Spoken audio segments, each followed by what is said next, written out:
got something I want to put in the chat. I have no co-pilot today.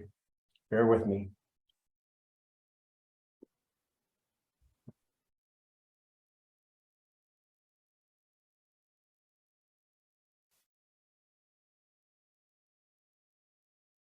Okay, guys, I put something in the chat. That's a URL. We'll get to that in a second. So welcome you guys. Last show of the year. You guys are the Die Hard. And by the way, Die Hard, I don't care what they say, is a Christmas movie. The first one anyway, right? So I appreciate you being on. We'll go out with a bang. And you see the slides behind me. If you're new, we do the mastery level role play here. We give you the opportunity to participate. We've been doing it long enough now where actually people can come on and watch, observe a little bit, and get the feel of things. And then what we like you to do is, and it's all volunteers, to raise your hand, digital hand, that you want to participate as an agent. And one of the things I want to remind you of is this. There is a difference between skill and knowledge. Now, there's a lot of great examples. However, we know in real estate, somebody will watch HGTV and they'll watch maybe 2 or 3 episodes and they'll figure out, okay, so I have the knowledge of being able to find a bargain, list it and sell it and make a profit, right? Listen, watching Yellowstone doesn't make you a cowboy. That doesn't mean you can ride a horse, right? So when you raise your hand to participate, now you're working on skill. You will get knowledge by observing, which is awesome. You can watch my doctor can watch every video on how to take out an appendix. However, I don't want him to practice on me. Fair enough? So raise your hand. I see Tanner's always got his hand up.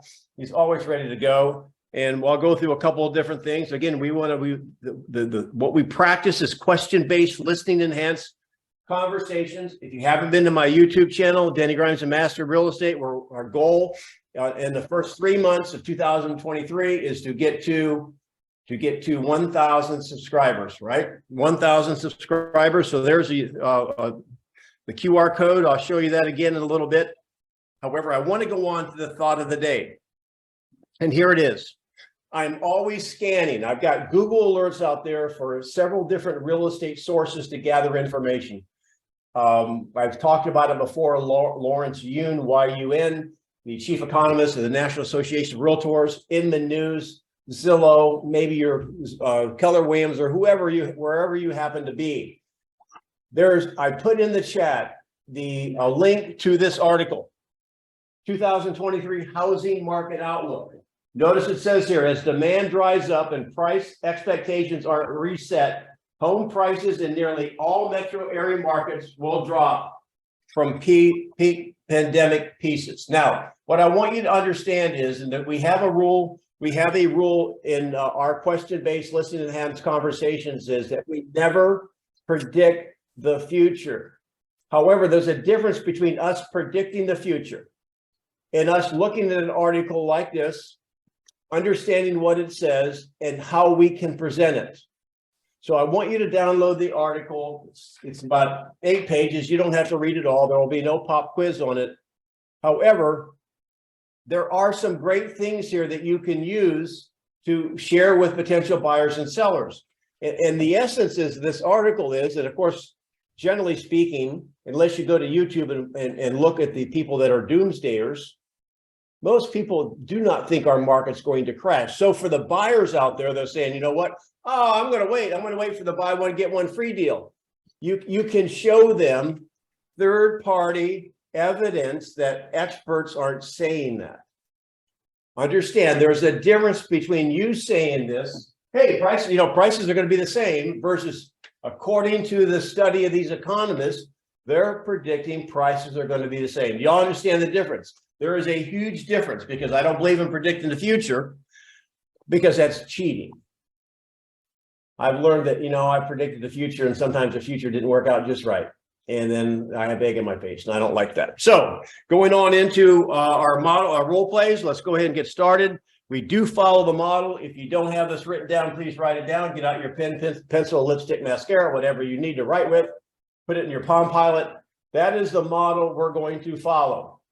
All right, so I see 1 hand, 2 hands. If you want to participate in a role play as an agent, raise your digital hand. and we will proceed.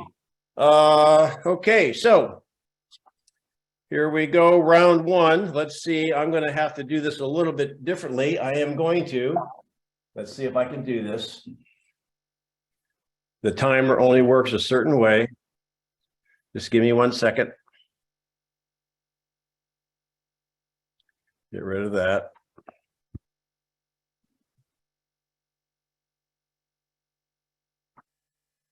Here we go, round one. And who's the first one up there? Who is that? Tanner. Yes, sir. So can you see the timer behind me? Yes, I do. All right, I'll make it a little bigger if I can. What we do is we work on 4 minutes for the role play, then 4 minutes for debriefing. We always follow the model, and then the model is acknowledge, isolate, / clarify, answer, and close, okay? All with using questions. You guys can take notes, and we'll start with you. Do you want a buyer? Do you have a particular one you want to practice, or is this going to be potluck? If I may, I'd like to share just two things that I came across this week. Sure. One buyer told me that because she's pregnant, she foresees that she's going to be out of work in the next few months. That's why she wants to wait until she basically, delivers the baby and afterwards and all that. And with this, and I had an unassisted seller. I got the meeting, but when I got there, I just got a little confused. So I had little challenges in getting the listing. So would like to practice unassisted seller at the table, or the buyer that thinks that she has to wait until she has the baby and all that. I know it's a little bit weird. So I am going to defer to, are any mothers out there that the first thing that came to my mind, and I don't know if it's proper to say, I've just been taught don't argue with a pregnant lady.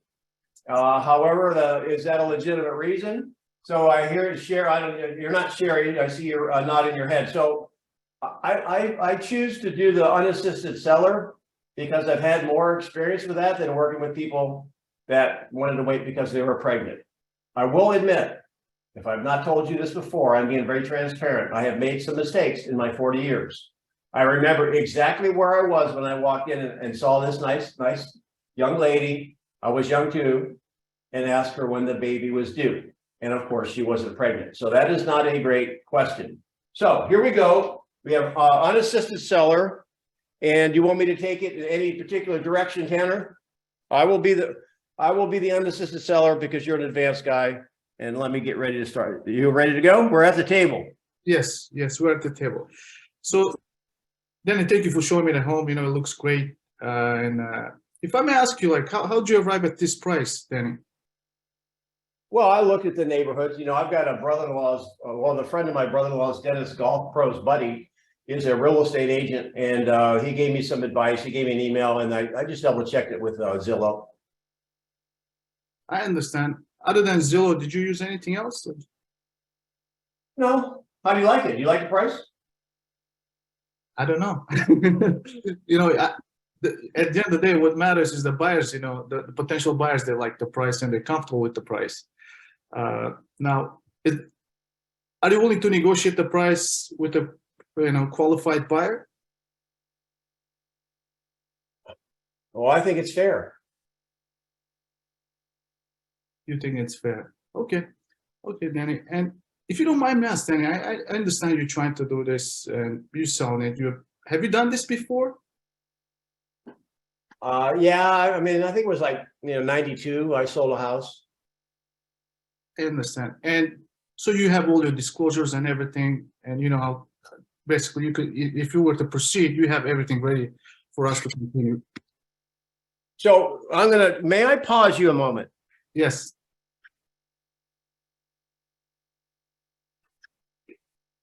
Does anybody else feel like I feel like going into my closet, getting out the boxing gloves and go a couple rounds with you right now? Somebody how are you guys feeling on this right now? I mean, we just sat down and I just feel like you're attacking me and making me feel little. So I'm going to go out there. I'm going to excuse myself and go slit your tires. So any other input? Come on, you guys can speak up. Corey, you're kind of a pro at this. Thanks for being on. Yeah, I wanted him to validate you, to approve you, right? And that just, that wasn't occurring, right? I felt kind of the same as you, Denny. Then, yeah. And no motivation. Why is he selling in the first place? Where's he looking to go? Don't worry about the price yet.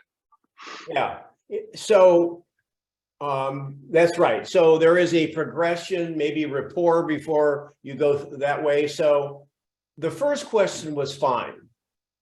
Although I felt like a little bit like you were judging me for it. And so why don't you, Tanner, do you want to, we've got 2.5 minutes. You want to like start over? Okay, let me All try. right. All right, go. All right, Denny, thank you again, for showing me the home. Now, if I may ask you, like, how did you arrive at this price, Denny? Hey, I'm gonna stop. Okay.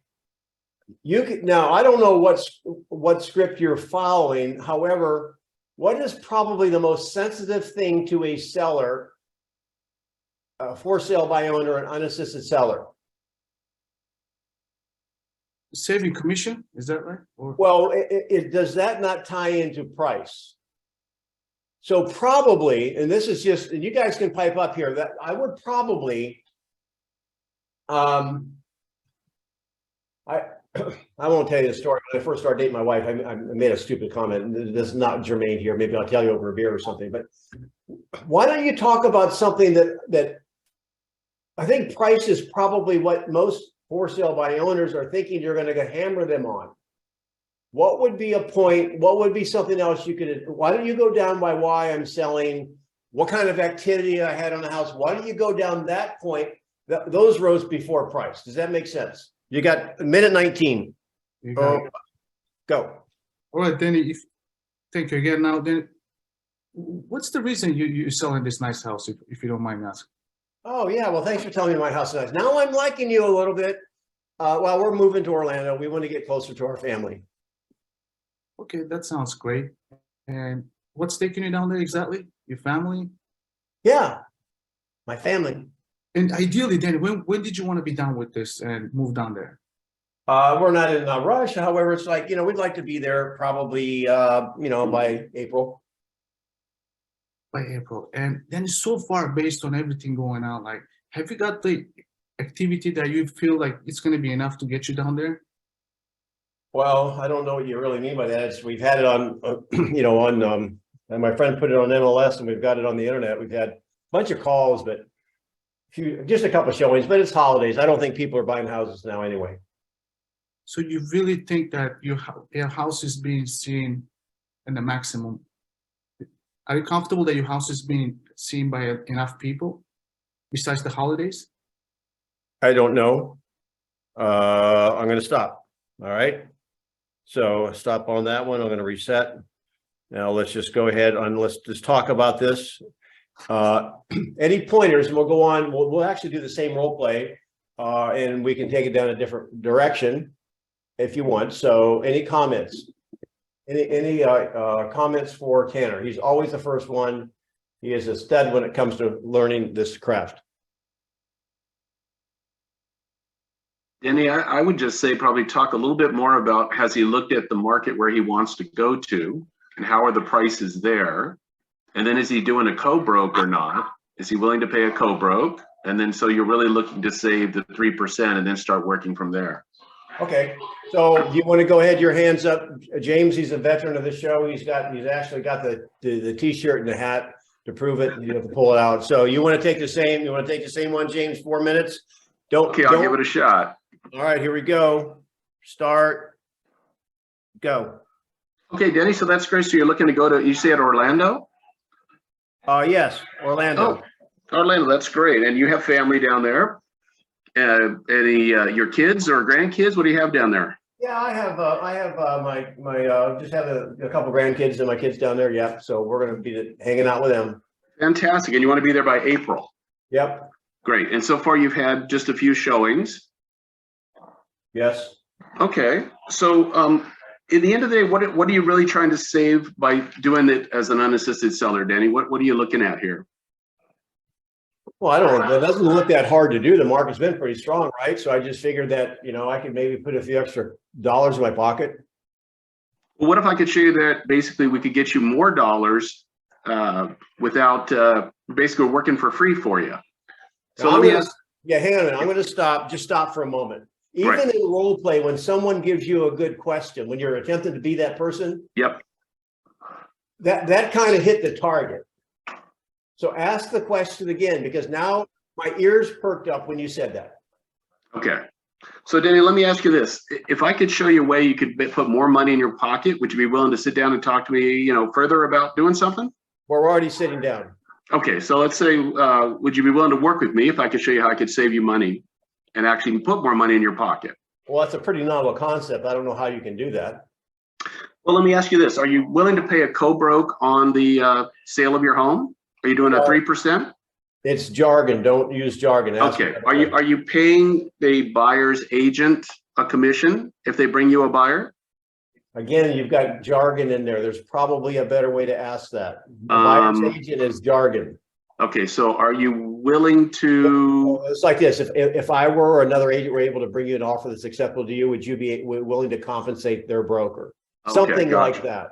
Y'all get what I'm saying? We got to drop the jargon because we want to make sure our communication is clear. Yeah, if you brought me a buyer, I'd pay you.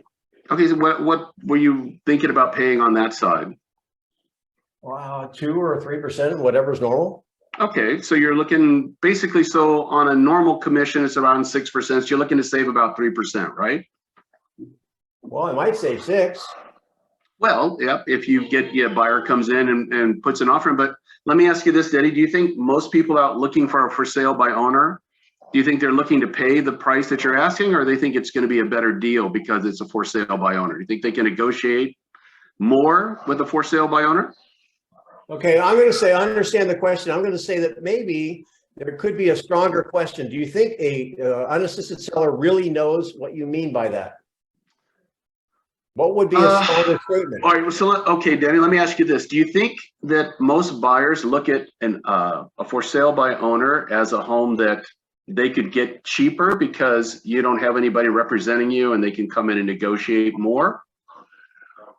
Well, I really never thought of that. Okay, so we're finding that a lot of times, when buyers put a home on the market for sale by owner, that, people think they can negotiate down from there because you're trying to save money. They're trying to save money. So they want to get a better price. All right. Well, I don't have to. I don't, like I said, I mean, I have a good corporate job. My wife's got a corporate job. We're no pushovers. We can negotiate those kind of people. Okay, understood. So, but basically at the end of the day, you're trying to save 3%, correct? Okay. Okay, so let's say I can get your home exposed to more people and get more traffic coming up. Do you think we could get you a better price?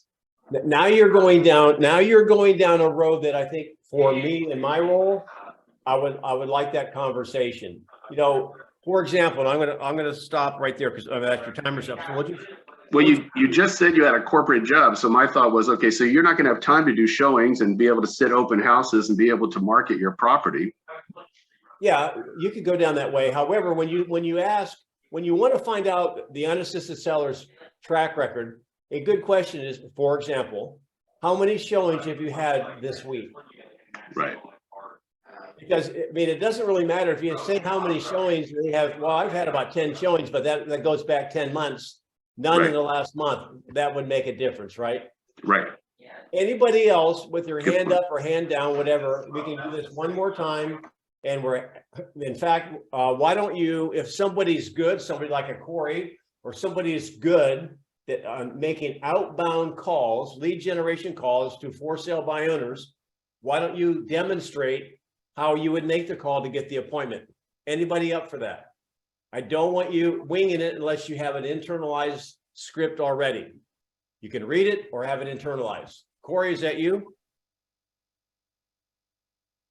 I'm a little rusty on the for sale by owners, Denny, but if you give me 2 seconds, I can grab the script.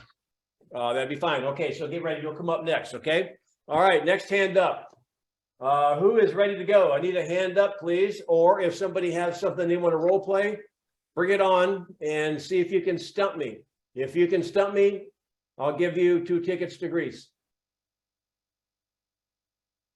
Love that movie. You have no sense of humor today, you guys. None.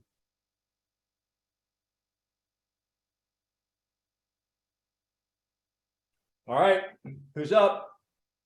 I'm gonna call on somebody. All right, Corey, we're gonna go with you. You're making the outbound call. 1, 2, 3, go. Ring, ring. Yeah, hi, this is Corey Lauer with Keller Williams. I'm calling about the home for sale. Is this the owner? It is. Sir, I'm calling around all the for sale by owners in the area, and I was just wondering if you sold this home, where are you going next, sir? Going. Well, I'm going to Orlando. Are you an agent? Yes, sir. I am an agent. I'm curious, how soon do you have to be in Orlando? I'm not desperate, and we want to be there sometime, probably prior to summer. So Okay, I'm not so really about 6 months from now then. I'm not really looking for a listing agent right now. I certainly understand that, sir, and it doesn't sound like you're super motivated if you don't have to be anywhere till June.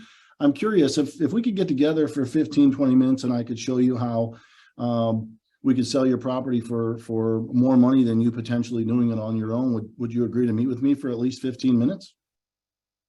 You guys like have a matchbook cover with that written on it? You're like the 5th person that's called me saying the same thing. Well, it's interesting to hear you say that, sir. You're obviously been speaking to a lot of highly trained agents. So again, I'm curious if we could get together and I could show you exactly what it would take to get your home on the market, get you the most amount of money, the least amount of time with the least amount of hassle. Wouldn't that be worth at least 15, 20 minutes of your time? All right, so that's an outbound call. And so now, all right, so now I'm gonna make you go off-roading. I'll tell you what. If you can answer one question to me satisfactorily, I might do that. Okay. So I've had about 15 or 20 calls in the last week. I've not had an appointment with anyone. Why should I give you 15 minutes? You got 2 minutes to convince me. 2 minutes to, I would just want to make sure I understand, 2 minutes to convince you why you should meet with me when you haven't done that with, yeah, what makes you 15, 20 different? other people. What makes you special, dude? Well, I appreciate you saying that, Denny. And the first thing that I would like to show you is our, yeah, I'm stumbling over my words already. Okay, fair enough. We don't have to go on. Well, no, I'm like I said, I'm rusty. Why would you meet with me rather than some of these other folks? All right, let's stop. Just hang on a minute. Just hang on. It's okay. Is it possible we could be anywhere and someone you're in the proverbial elevator speech? Do you think we should have something ready? Why should I work with you, Shirley? Why should I work with you, Jason? Why should I work with you, Mark Benson? Do we have something prepared that you might want to say? Anyone want to take that? I normally say, Denny, sort of interrupt. That's exactly the reason I would like to sit down with you to show you what's the reason we should meet. I hear you. However, I'm going to have to be a little bit convinced. I know I'm not a marshmallow and I'm not Freddy Krueger. My time is very valuable. I like people to the point. So that's something we should be able to work on. In Bold, which is a Keller Williams class, there's an exercise that we fill that in. This is the beginning of your value proposition. So if you haven't studied your value proposition in a while, you might want to review it so you can say, you could say it in an elevator like 15 seconds, 30 seconds, etc. And if you ask me to give you mine right now, I'm not really prepared to do it either. So I'm not being hypocritical. I'm just saying we should probably have that ready. I kind of threw him. I wanted to give him a question that his script did not have prepared for him. So that's okay. Good. Thanks for playing, Corey. Who's next? Who's ready to go as an agent? I need somebody as an agent or a buyer and seller. If we don't have somebody to be an agent, stump me. It's last day of the year. Can you stump me? Who can be difficult for me?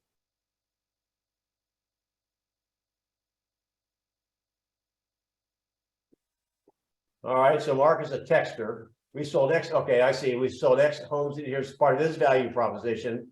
We said, oh, X homes in your neighborhood, city price range. Okay, so basically he's talking about proven systems and he's experienced. Okay, that's part of it. Yes. Is somebody give me a number? 1 to 20. 7. 7. Okay, who's anybody work with buyers? We're gonna call on somebody. Paul, you work with buyers?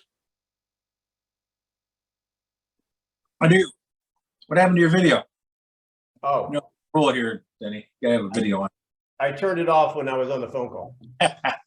I just, All right, you're the agent. You're the agent. You're working with a buyer who wants to make an unrealistic offer. There's a house at $450,000, been on the market less than a week.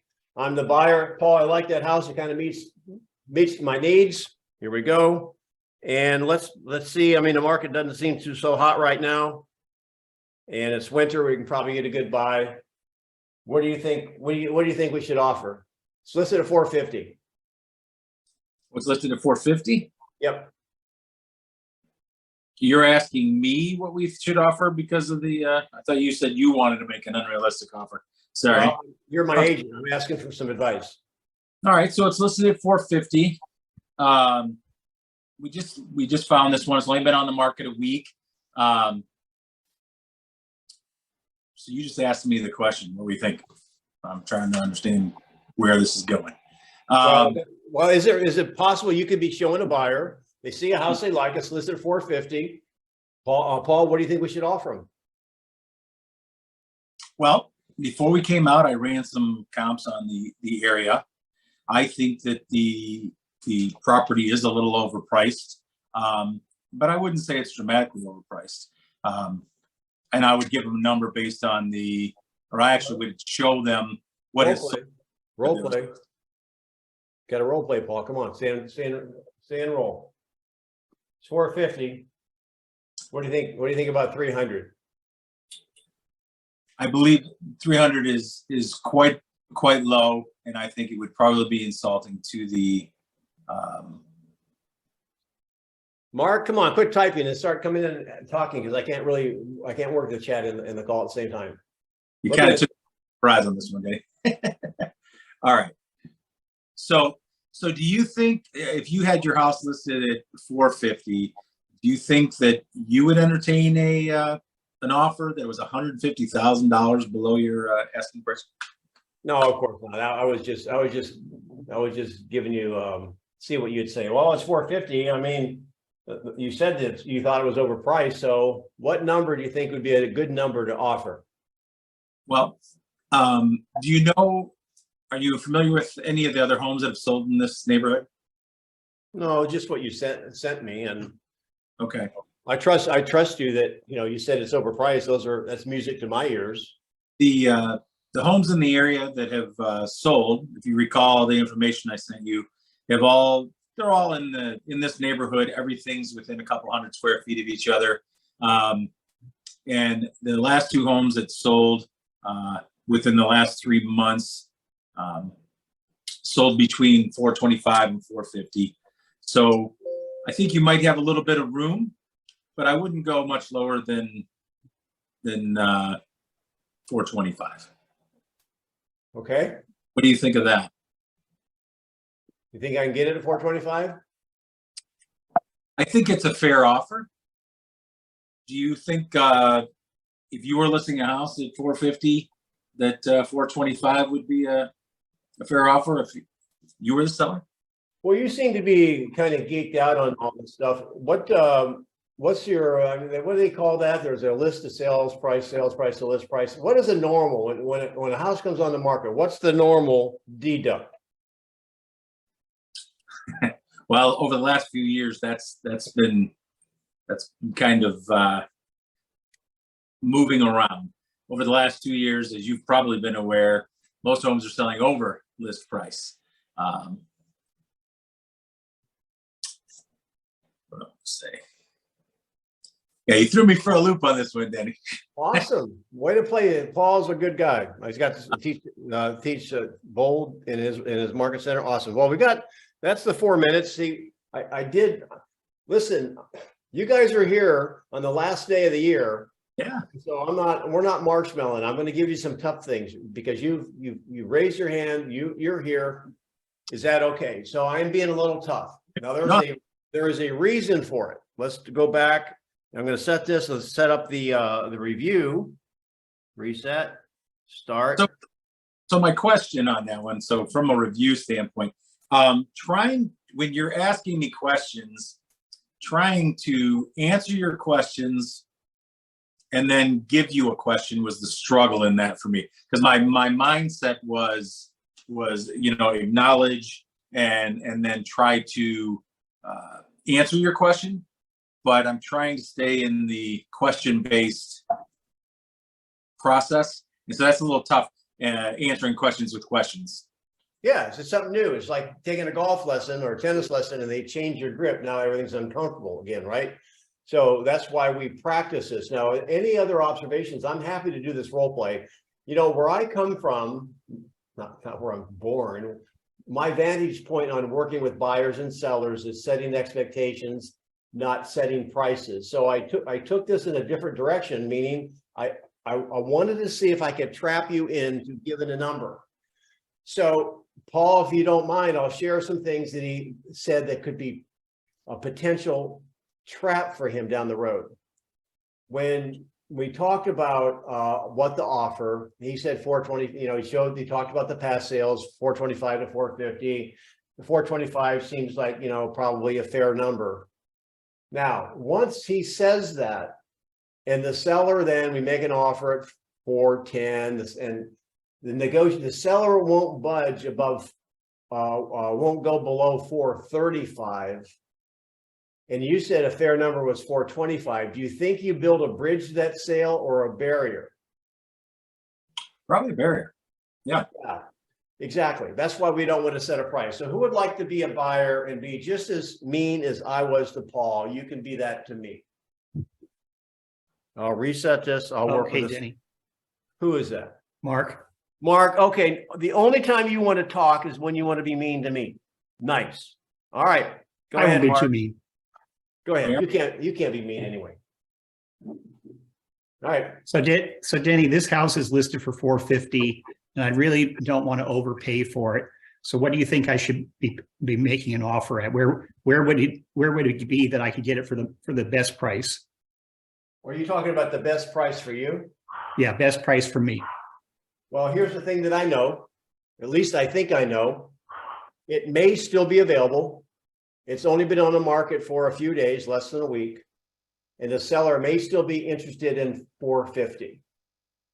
So the thing I'd have to ask you, Mark, there is a number in your mind that you feel this house is worth to you. What is that number for you?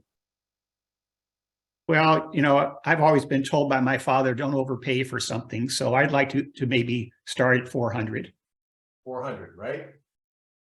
So in what we have found, in spite of what's going on with interest rates, the best homes always sell first and they sell the fastest. You know that? Yeah, I've been watching the market for a while now, and I've seen that there's some nice houses that haven't been selling. Haven't been selling? That's right. They're staying in the market a lot longer. Yes, they are. However, have you seen some of the nice houses selling as well? Not like they used to. Got that. However, there are homes selling, yes? A small number, yes. So my question to you is this. You can offer 400 if you want. Now, if you offer 400, now let me ask you, have you sold a home before? Yes. Right. Okay. So my first question is this the most you're willing to pay for this house, or are you attempting to enter negotiations? No, I'd be willing to go into some negotiations. I understand that the first offer isn't always the final offer. Okay. So because you sold homes before, imagine I want to put you in the seller's seat now, and you've just listed your home. It's been on the market for a few days.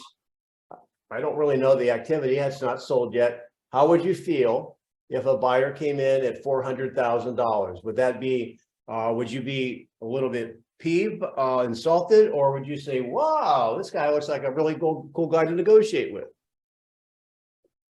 Well, I guess we don't know until we try. We don't know what the seller's motivation is.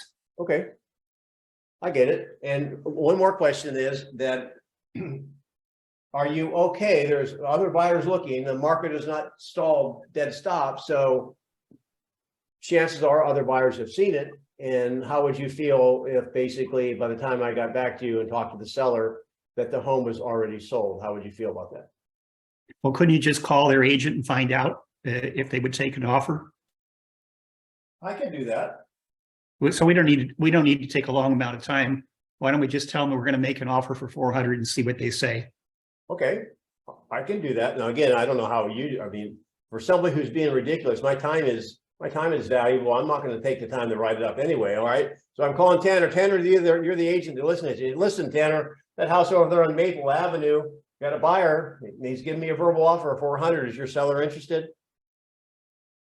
Okay, I understand, Danny. Based on, I mean, how did they come at that price, if you don't mind me asking?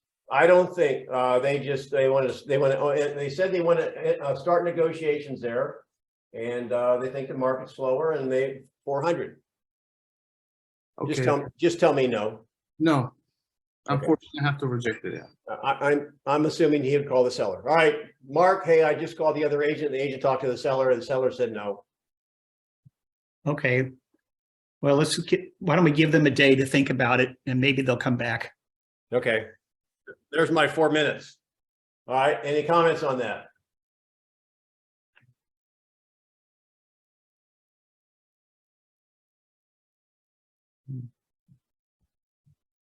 What I'm going to do is I'm going to take it away from them. So in the market we were in, it was a different conversation. Now in the market we're in now, things aren't selling as fast. Buyers will think they have the upper hand. So, and there's more than one way to do it. I'm just going to take it away from them. If they want to make a verbal offer, I'll call the other agent, and if somebody wanted to call me, and I would appreciate, no, the seller's already said, probably legally, I'd have to call the seller unless the seller gave me instructions. But I would call the other agent back and said, no, they're not going to do it. So, anybody have a comment on that? I would say what you have to find out, like, how much does he love that house and how willing is he to lose it on an offer like that? Right. Well, the next comment would be, how would you feel, Mark, if somebody else bought it and you found out it sold for $425? How would you feel? I would say that they probably got a pretty good price for it. The buyer or the seller? Both. Would you have been willing to pay $425? Yes. Well, why But don't but I wanted to see whether the seller was really motivated. Well, they're motivated, but they're not desperate. So anyway.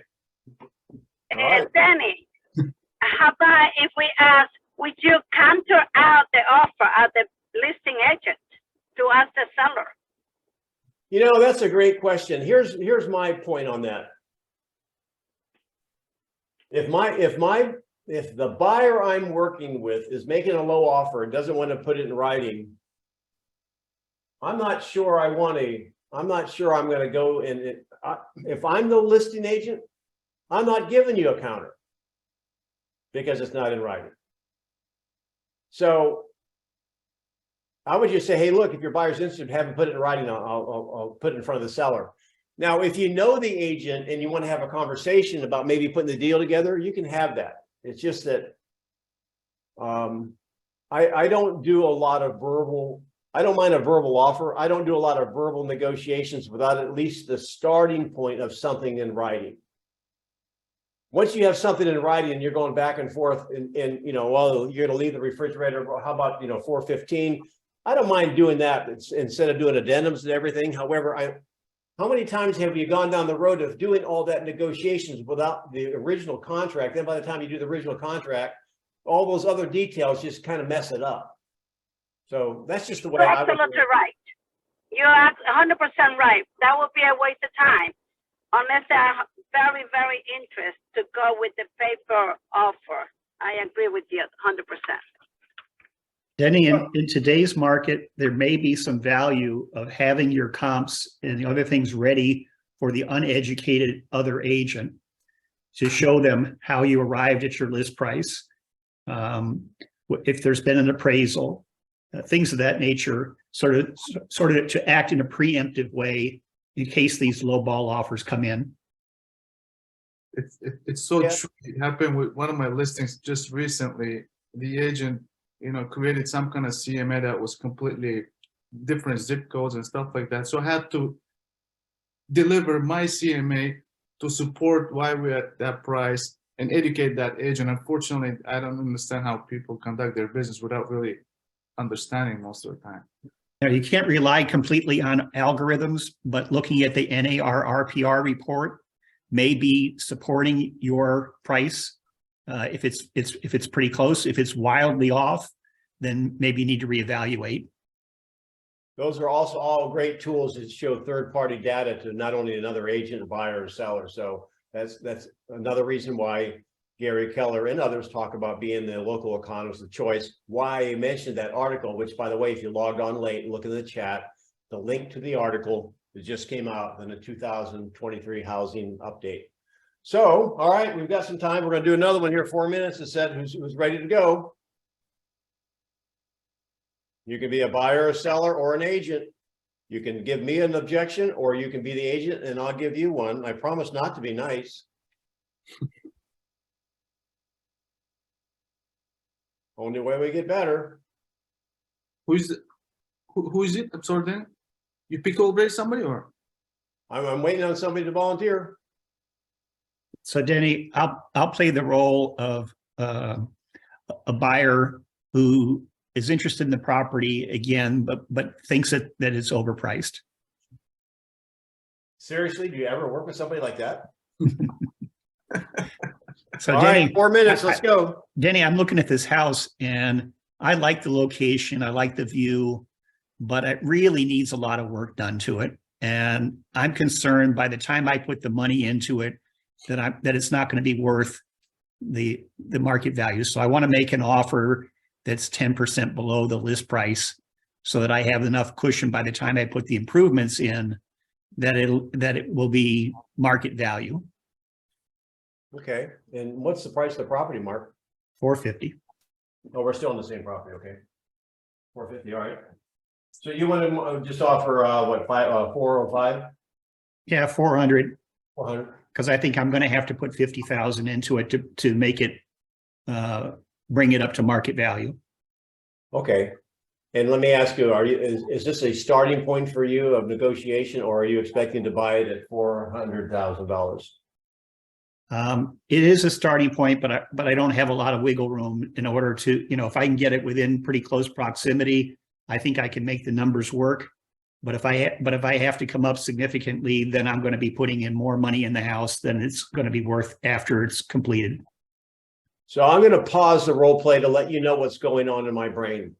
And what I'm attempting to figure out is Mark an educated buyer and it's got hard data. I mean, I know that's the way he thinks because I know him. However, there's a lot of people out there that just have an unrealistic way of coming up with their price. That's the dartboard effect. Right. So let me ask you, the improvements you want to make. What are some of the improvements you want to make in that house? Well, we're going to have to change the kitchen cabinets, countertops, bathrooms, appliances, and flooring, and paint throughout. Okay, so are you saying that based on the improvements you want to make the house to your taste, you're concerned about when you make that investment of those personal items, the house, you have to buy it at 400 to make it worthwhile for you? Well, I've seen other houses that sold for 450 that have all those improvements in it. I just particularly like this location and this view. And when did you see those homes? Oh, in the last month. Okay, so, all right. Well, then, are there any other homes we can look at besides this one? Well, I like this one again because of the location and the Okay. view. I'm happy to present that offer, and then if the seller says no, then what? I guess we have to keep looking. Okay, so I'm curious, I'm going to stop. And you asked me that for a reason. You must have another way of doing that, because at some point in time, I don't attempt to and maybe this is a weakness of me. The market's going to determine what the value is, and if Mark's taste, he wants to redo the house to his taste and make the seller pay for it, well, he just won't own that house. Mark, would you handle it a different way? I'll give you 4 minutes. So Denny, you particularly like this house because of its location. Have you seen the other homes in this area or in this development that have a similar lot size that have sold for less than this price? Well, there's pros and cons. I like this location because it's just a little bit, it's on the other side of the road. And then we don't have to cross the road to go to the beach. Some of the other houses that have sold have been in the same general location. However, I like this location better. And like I just said, I've seen other homes sell with a similar location in the 400 range. So Denny, did those other homes have the lake view, or were they looking at the back of another house? So they had a private backyard. One had a little bit of view of the lake. However, there was mitigating factors. It may not have been the lake. That one of them had like a 4-car garage, which I really liked. So do you think that when builders and developers or appraisers take a look at a property, they're taking in the factors not only of the size of the lot and the age of the home and the square footage of the home, but they're taking into account the location and the view when they determine their valuation? Yeah, I'm sure. Yeah. Do you think that there might be that another buyer who, like you, thinks that the house is in a great location, has the great view, and would be willing to buy that house for $425? Maybe. So as smart people have told me, are you willing to lose the house over $25,000? And what do you think, knowing this neighborhood and that there are only a limited number of homes that have the lake view on that size lot on that side of the community, do you think there's likely to be another one that comes up in the next 3 years? Wow, I'd have no idea, but I'm gonna checkmate you now. All right, offer 425 then. Okay. And Denny, just let me ask you one more question. If the seller is not willing to sell for 425, is that it for you, or would you consider going 430? Well, I would have gone, no, 425 was my number all along, and I would have offered 400, figured we'd meet in the middle. So let's just give it our best shot right up front, Mark.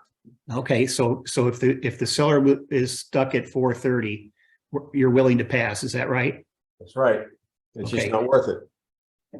Okay, let's put it together and let's see what the seller's motivation is. See if we can get a deal together. All right, now you're going to come back at 4:30. You got a minute 20. Mark, listen, so you came highly referred to me, and we're only $5,000 apart. So why don't you work on your commission? Well, Danny, I can appreciate your saying that, and my commission is set. We don't set our own commissions; those are determined by other parties. However, what I would ask you is, on a $5,000 difference, what's the cost, do you think, over a 30-year financed amount that's going to cost you on that home? Would you be surprised if I told you it's 30 cents a day? Are you willing to lose this house over 30 cents a day? Well, let me ask you, if you're getting, let's see, for $16,000 versus zero. Well, I take that back. Let's say 2,500. You're getting 14,500 versus zero. Which is a better deal for you?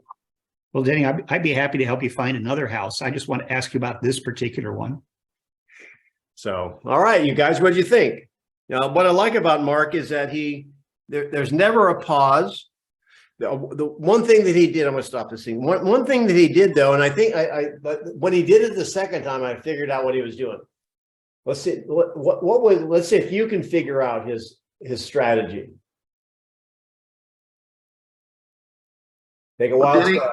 Was he looking for an investment, or is he looking for his home for his family?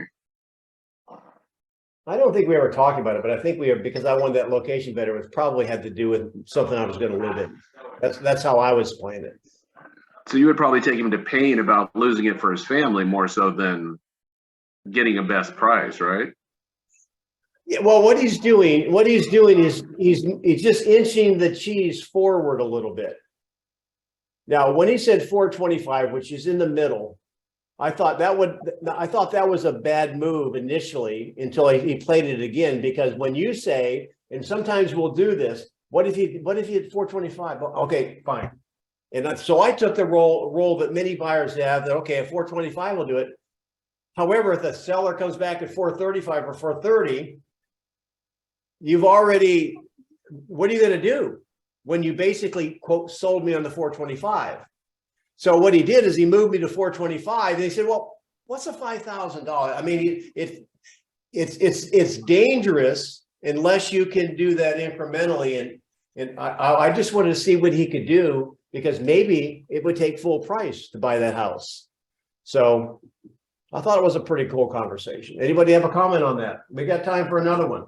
Mark, nice job. Thanks for playing. Yes, he is a very calm guy. Very calm. Who's ready to step up? Corey, you want to do one? You do expires, right? I do expireds. That is correct. Don't ask me to do any buyer stuff. All right, he's an expired guru. Who wants to be the call? He's going to call you. Who wants to volunteer to be the expired listing? You guys are bumps on logs. Eric, you can be an expired listing.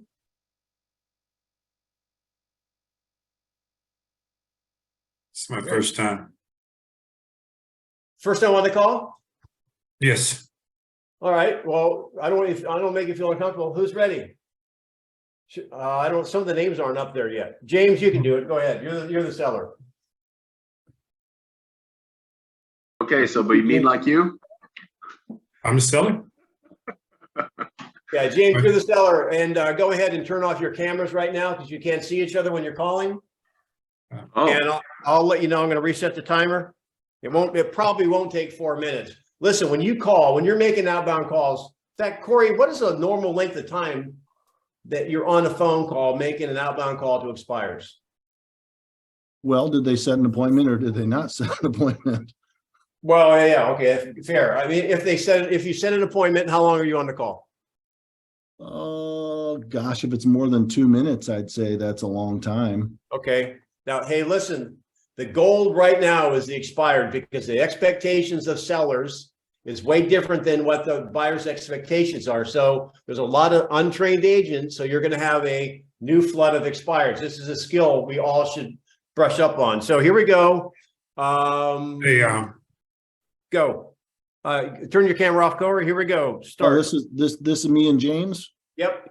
Okay. okay. Let me stop camera. There we go. Okay. Ring. oh, Yeah, I'm looking for James. yeah, this is James. Hey, James, Corey Lauer with Keller Williams here in the area. Say, listen, I'm sure you figured out by now that your home came up this morning on our computer as an expired listing. And I was just calling to find out, James, when do you plan on interviewing the right agent for the job of selling your home?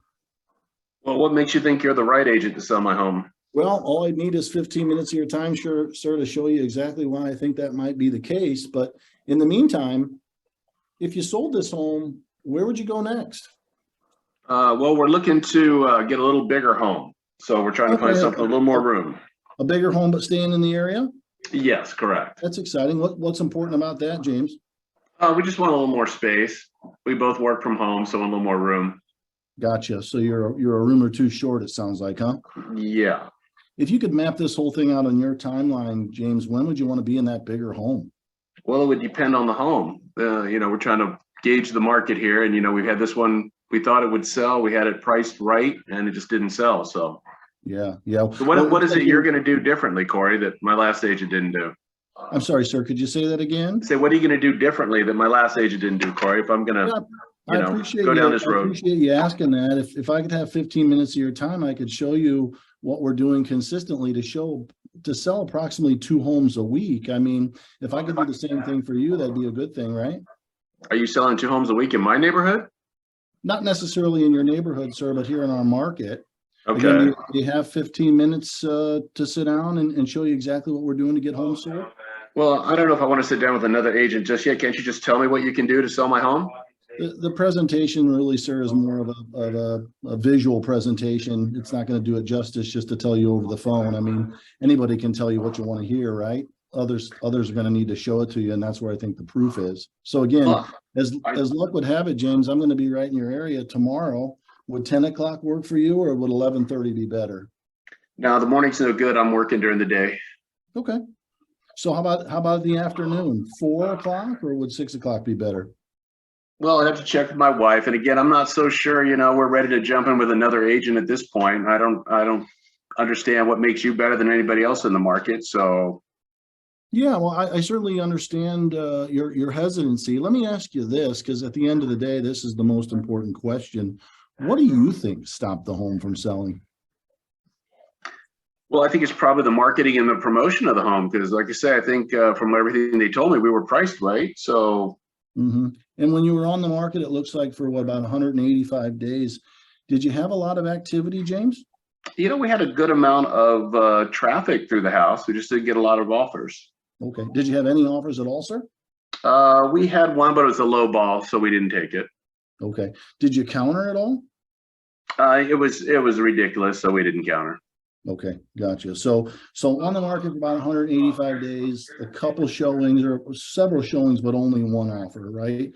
Just too low to even go anywhere. Right.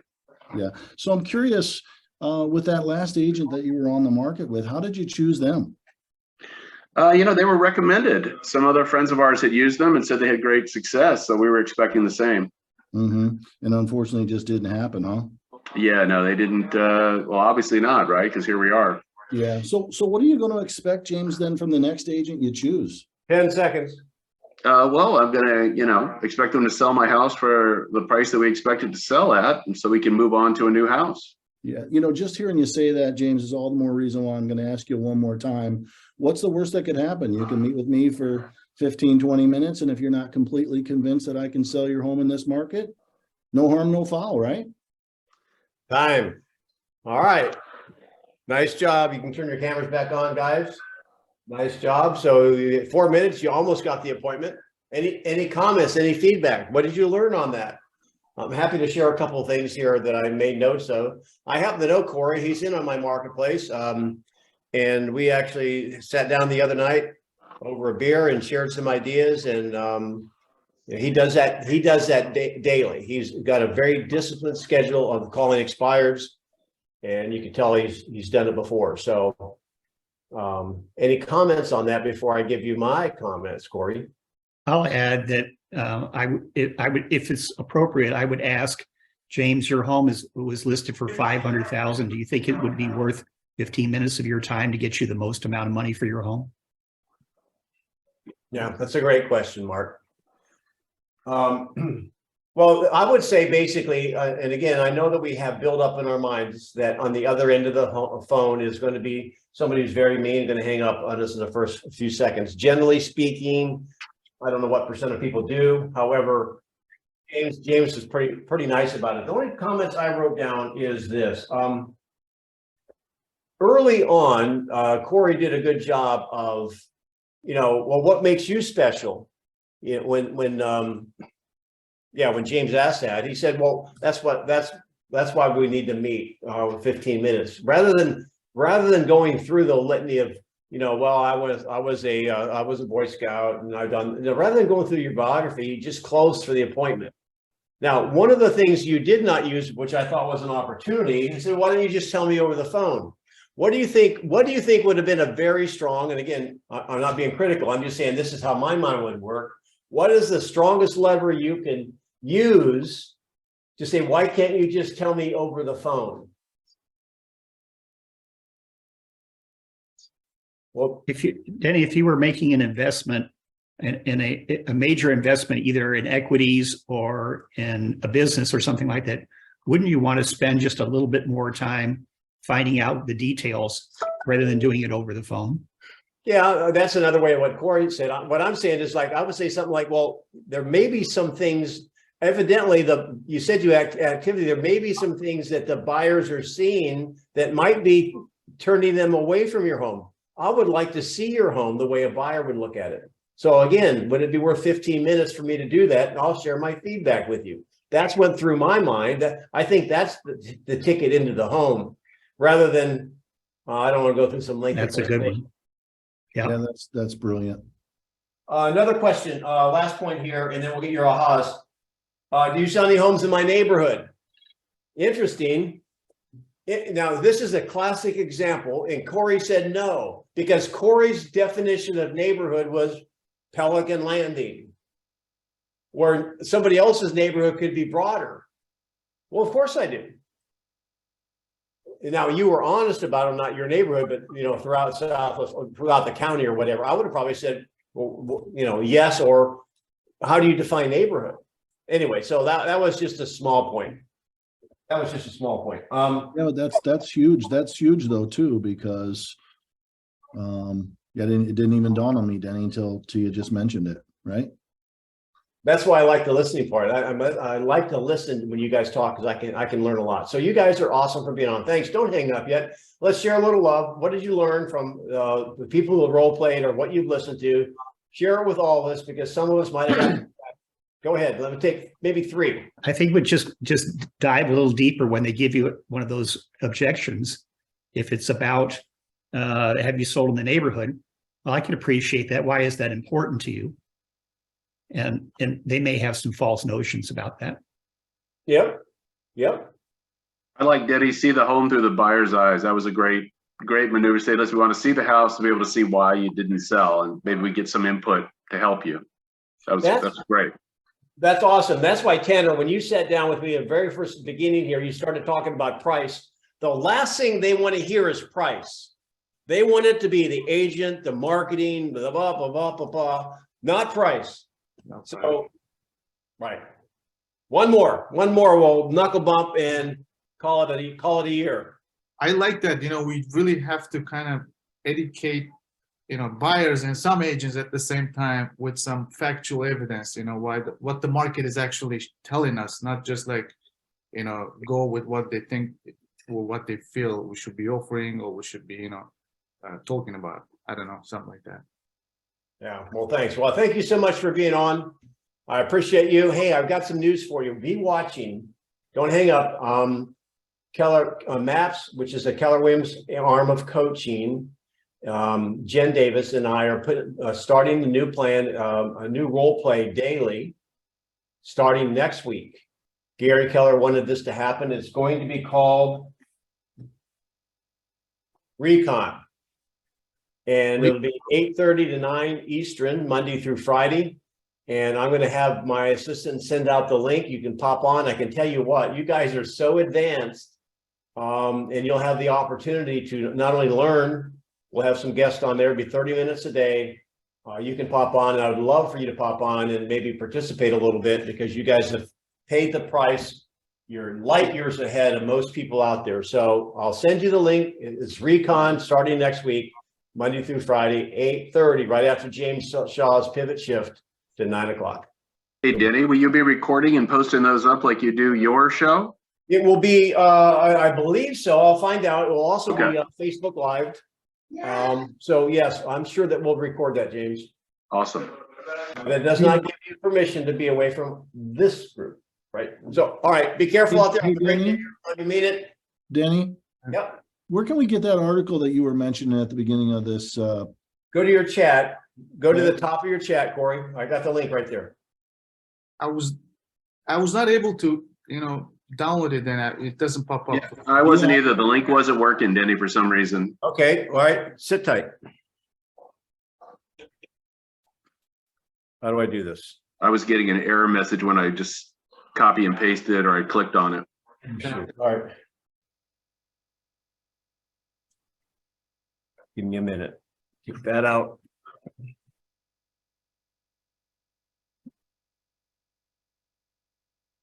All right, see, try this one. Try this. Go to a URL, bright, BRIGHT, MLS.com/article.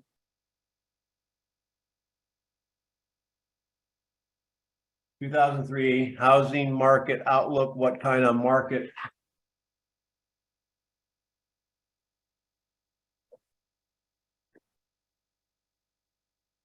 Denny, maybe you could just paste it into the Facebook group. I don't know how to do that, Mark. Give me a second. Let me see if I can. Who's the article by, so we can look them up by name maybe? It's Bright MLS. Oh, I tell you what, you can go to Inman, but you have to be a member of Inman. It's published in Inman. I tell you what, you guys, I will get this link corrected. I'll have my assistant email it out to you guys, okay? Perfect. Thanks, Denny. Thank you, Danny. We appreciate it. All right, I appreciate you guys. Thanks for letting me know. Thanks. Have a great new year, Denny. Thanks for all you do. Bye. Thank you. Thank you. Thanks, Denny. Happy New Year. Yeah.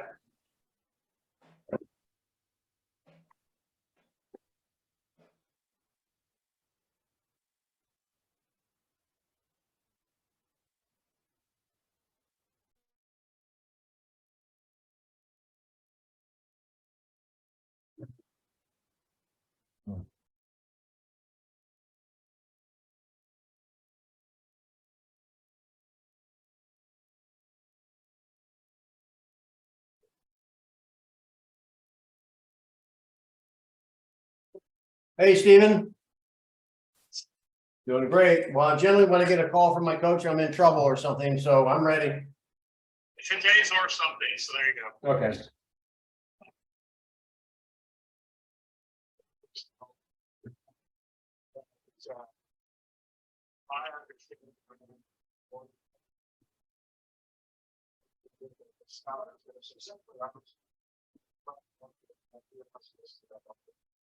Okay,